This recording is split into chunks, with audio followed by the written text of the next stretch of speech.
Next I'll hand to Zaki Haidari, who works at Amnesty as a refugee rights campaigner, and he himself fled persecution by the Taliban against the Hazara minority in Afghanistan. So thank you, Zaki.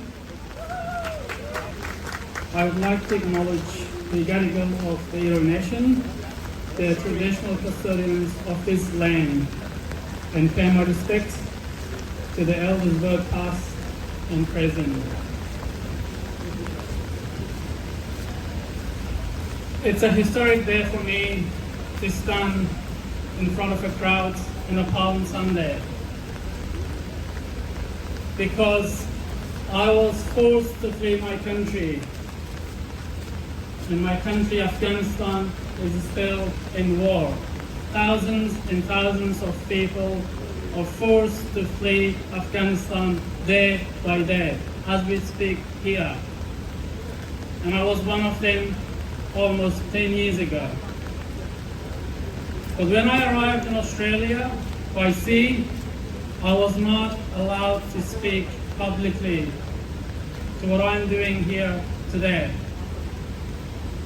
I was silenced by the cruel refugee policies that the Australian government implemented back then. Unfortunately, that policy still goes on. As we speak here today, as we gather here today, there's thousands of our brothers and sisters that suffer from the same cruel falling out. They're afraid to tell people who they are and why they're fleeing their country, because it has consequences, as it did have for me too. Speaking up publicly is risking for refugees, the risk is their life. They would either get detained or they will get deported to a country that they were forced to flee. They were forced to flee the persecution, if that's either from their ethnicity or from their religion, or from war. Countries like Afghanistan. However, I'm very lucky and I'm very fortunate because I am part of the 19,000 refugees that are on temporary visa that we can call Australia home soon, hopefully. However, it pains me at the same time that the other 12,000 refugees that came at the same time, the same way as I did, don't have this luxury. So our job is not done yet. We're happy that the 19,000 refugees can call Australia home, they can bring their families here. However, we have to remember that the other 12,000 or more refugees are still suffering in silence. In the past 10 years, we have seen deaths. We have seen people killing themselves. They're tired of fleeing persecutions from their own home country and come here to suffer more.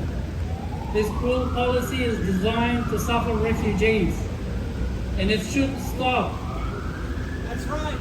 People can't continue suffering either from their home country and then suffer here because of the cruelty, injustice of the cruel refugee policies. It's Palm Sunday. It's a day to call for justice.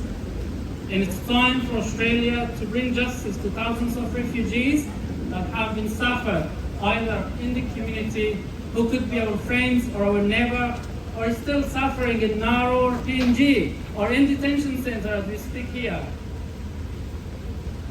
They're normal human beings. It just happened that they have to flee their country, seek safety, but instead they're suffering injustice, cruelty, punishment. So what I'm calling out today is our fight has not stopped yet. We have to keep going for my brothers and sisters that has been suffering for the past 10 years or more. So please, keep going. Those brothers and sisters need us. Justice has to come, and it has to come now. Thank you for coming out today this Wednesday. Thank you.